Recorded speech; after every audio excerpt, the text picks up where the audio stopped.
My name is Raoul Lowery Contreras, and what we are presenting to you is the new American Hispanic community, 50 million strong. Hispanic Republicans do exist. You're going to see some today. Hispanic Democrats do exist. You're going to see some today in this tape. You're going to see the total range of political philosophy. And that's our purpose here, to show you that Hispanics are not monolithic. They are not one-way thinkers. They don't have blinders on.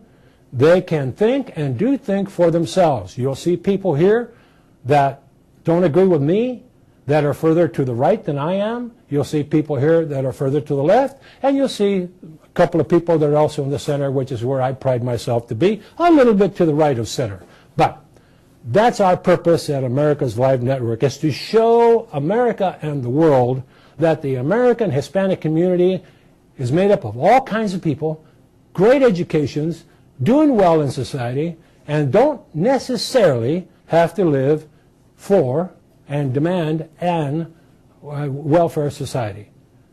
There are some people who do. You will hear them here. You will hear that they want that kind of society. You will hear people that don't want it. You will hear people that love the film Atlas Shrugged. You will hear people that didn't like it at all. They will never know, those people, the joy of asking who is John Galt.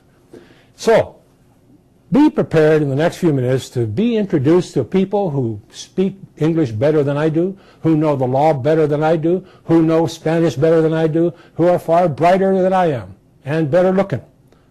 But like the rest of the Hispanic community, we cover all the bases with America's Live Network. Let's get started right now. Micah Gary was the city attorney of the city of San Diego for a 4-year period, and during that period of time, he was, along with Rocky Delgadillo, the city attorney of Los Angeles, the two most prominent elected Hispanics in the entire country, outside of the federal Congress. Because you guys were the city attorneys for the number 2 city in the country and the number 7 city in the country. The highest ranking Mexican-American officials elected in the entire country. Micah Gary was very controversial. Now Micah Gary comes a little bit to the left of me. If I'm right here, a little bit to the right of center, then Mike is a little bit to the left of center, and so we would probably call ourselves more or less moderates. I think that's fair. Okay, now, Mike Gary, you made a huge reputation nationally. Even the New York Times picked up on your Enron by the Sea thing when you became city attorney and you found out that the city had some serious financial problems. They became national news, and today, years after you were elected, the pension problems that you brought up here in the city are now national.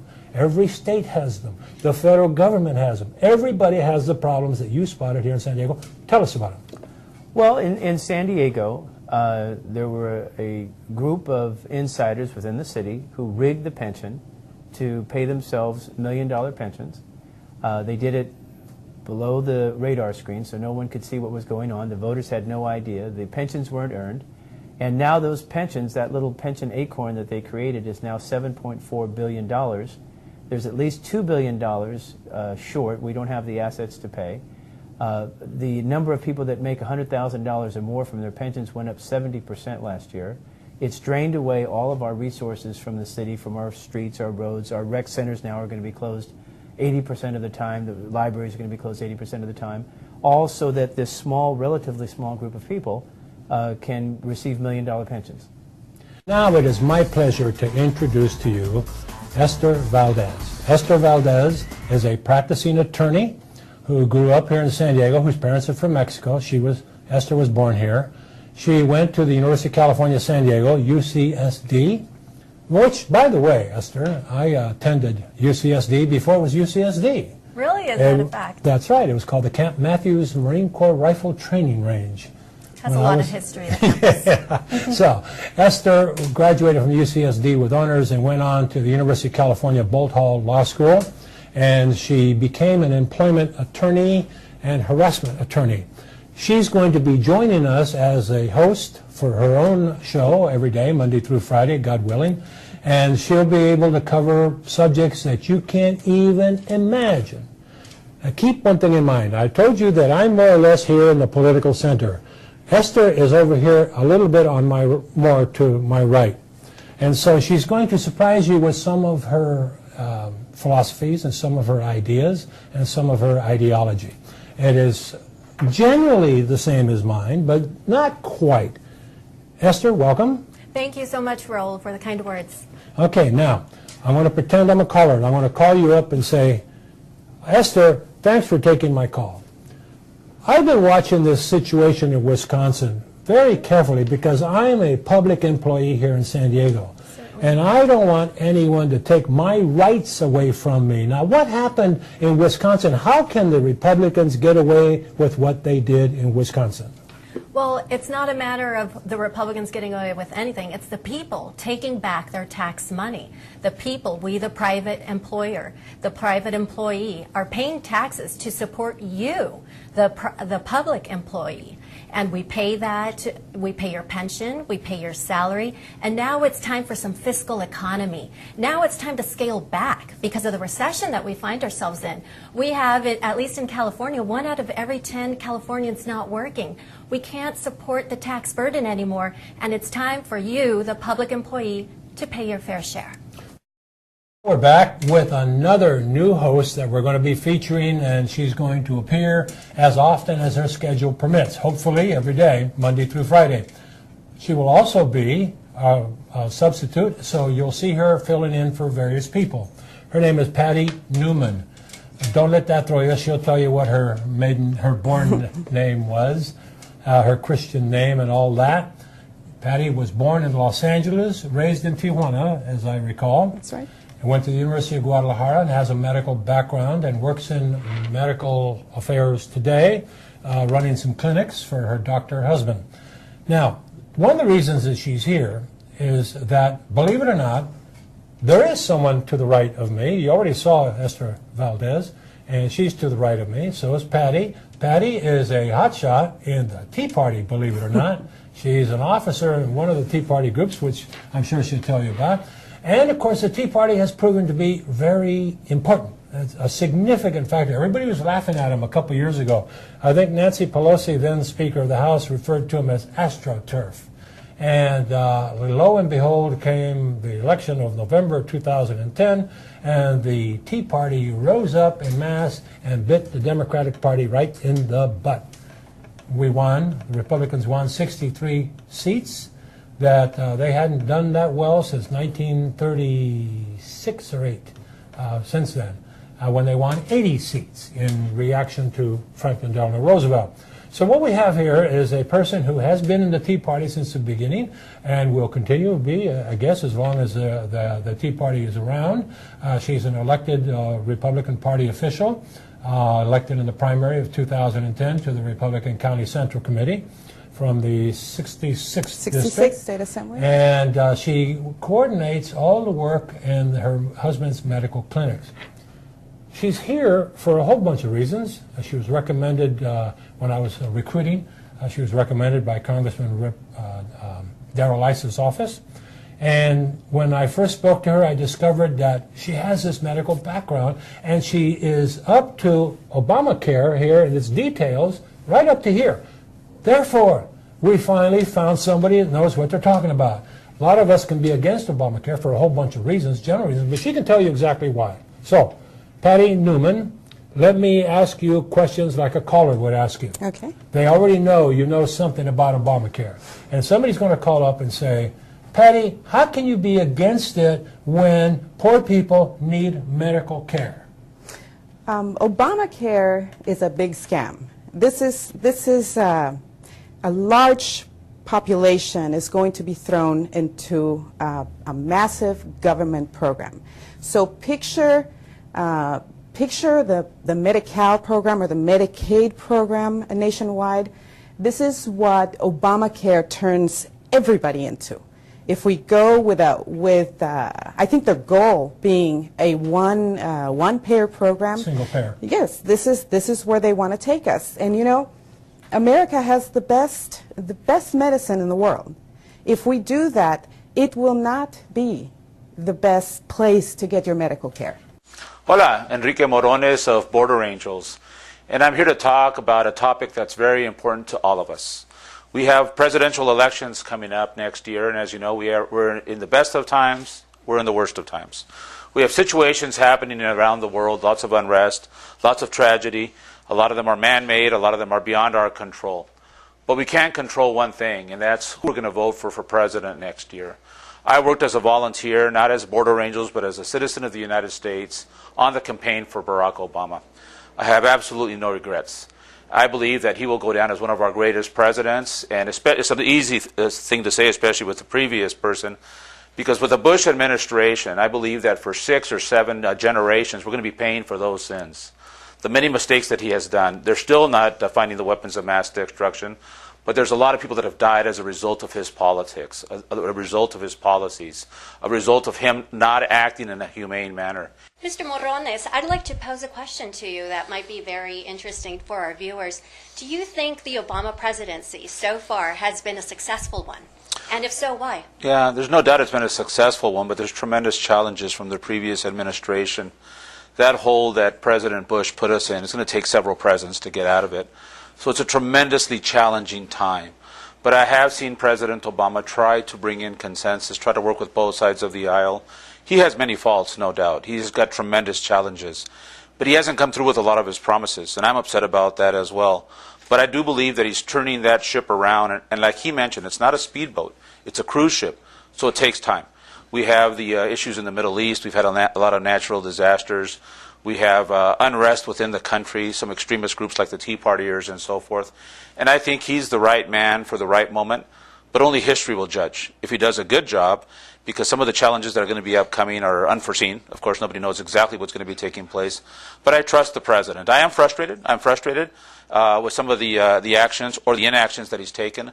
But I believe that he's the right man, and I'm going to be voting for him again for his second term.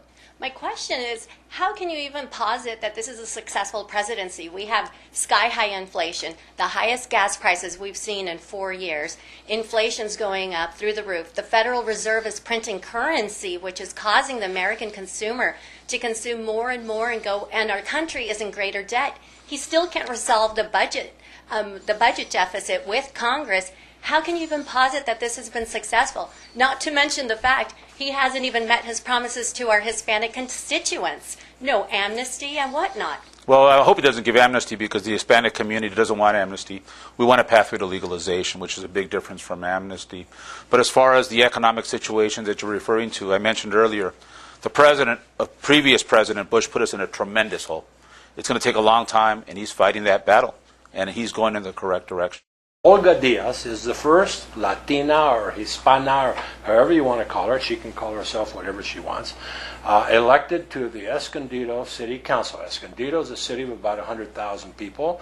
It now, according to the census, is about 50% Hispanic, and she's the very first one.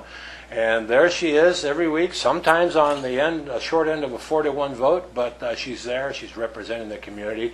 She told me when we first met that the first time she ran, she had no idea what she was doing, and she almost won the first time, as I recall. Running for office in Escondido was actually very much an accident in my life.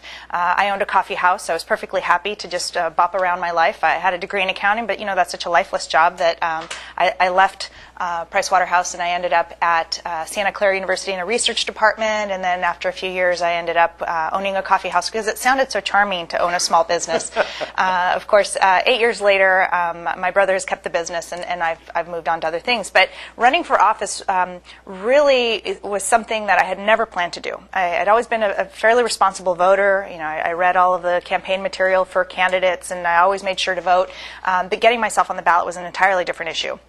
And the reason I ran for office in Escondido in the first place was because there was some terrible, very anti-immigrant, divisive policies proposed by the city council. And up until that point, I didn't really know what a city council was, what it does, what kind of impact it had on me as a resident of Escondido. I had never paid attention to politics in any other place that I had lived before I moved to Escondido. So my attention was really captured by a council majority of 3 who represented something so opposite of anything I ever thought I could experience in California. California. Let me give you an example. When they pushed forward this policy, it was called a rental ban ordinance. Anybody who lived in Escondido and wanted to rent a place to live, whether it be a house, an apartment, would have to prove their legal residency in this country. And in a Latino community, we know that sometimes families are blended, not intentionally. It's not that anybody's a bad person, just the way that our communities and our culture have evolved. And so it made it very difficult to be Latino in Escondido and not be thought of as undocumented. And objecting to that kind of policy made us collectively lawless in the eyes of many. Like the Minutemen, there was no Tea Party at the time, but there were those roots. And so what I did was I ran for office. I had no idea what I was doing. I didn't know about precinct walking, fundraising, mailing material. You know, I had some pictures. I got a graphic artist. I winged it.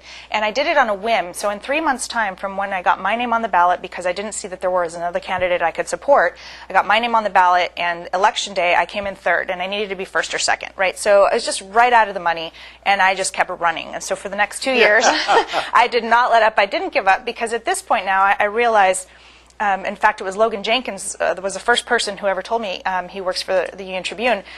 Actually, in our first interview, he said, do you know why it's important that you win? And I gave him all this stuff about, I'm going to change the world and fix Escondido and community and, you know, volunteerism and all this stuff. And he says, no.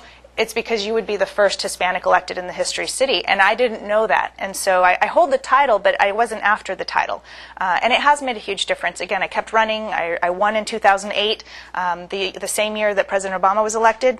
He won his election in 5 minutes. It took me until 4 in the morning to overcome some of the voter results. And so, so I happened to be the first Hispanic elected in the city of Escondido in 2008.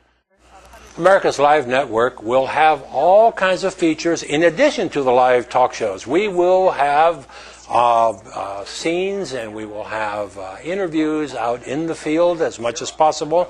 We will have cultural programming in the Hispanic link to show the community our community. Remember, 50 million Hispanics are now in the United States, and we will be the best known of those 50 million because you're watching us here on America's Live Network. Due to the technology of the 2011-12 years, we're going to be video streaming on the internet with America's Live Network. We're going to be podcasting. We're going to be have our website, in which all of our people will have blogs and their own pages, and we will have, for those who contribute financially and who support this effort, we will have links to their websites. So from the community relations standpoint, supporting America's Live Network with a grant, whether it be from a for-profit company or a non-profit institution, is not only worthwhile for the funder, the person, the contributor, but for the community as a whole. If you want to know what's going on in Balboa Park, you'll be able to find out right here on America's Live Network. If you want to know what's going on at the Port of San Diego, you'll find out right here on America's Live Network. If you want to find out what San Diego State or the University of San Diego or Point Loma Nazarene or UCSD are doing in the community, or what kind of concerts they're going to have, it's all going to be here, because all of the people who contribute to funding this America's Live Network will have mentions, will have their 30 seconds once an hour, whatever it happens to turn out to be. These institutions, will get their information out for the community to work with them on their projects, on their art museums or whatever it happens to be, art collections, football, basketball, it doesn't matter. Everyone's part of the community, but sometimes the community doesn't know what the rest of the people are doing. That's what they're going to be able to find out here on America's Live Network, in addition to the America's Live Network programming. They're going to have sponsorship by people that get their information out to the community. Thank you very much. We'll see you soon.